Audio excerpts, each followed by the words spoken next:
Assalamualaikum warahmatullahi. Saya Ili Izan Safura binti Abdul Karim. Saya Ansar dan kami ibu bapa kepada Laila Hani yang Alhamdulillah telah berjaya mendapat 9A. Very happy, sangat syukur. I think nak dapat 9A itu memang satu pencapaian yang paling bagus. Bukan senang untuk dapat sebab subjek dia banyak dan memerlukan komitmen tinggi. Saya bersyukur sangat dan sangat bangga. Yang penting bukan sekadar keputusan, yang kami nampak adalah kesungguhan dan kegigihan Laila lah dalam melakukan persediaan untuk IPKK ni bersama-sama dengan doa dan juga usahanya lah.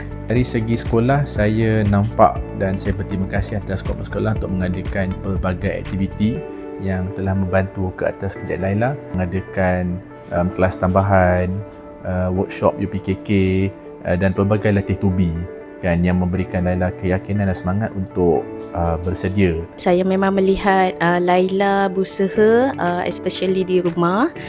Dia melakukan latih tubi kan, memastikan kehadiran 100% untuk online class. Sangat banyaklah usaha untuk memastikan para pelajar bersedia.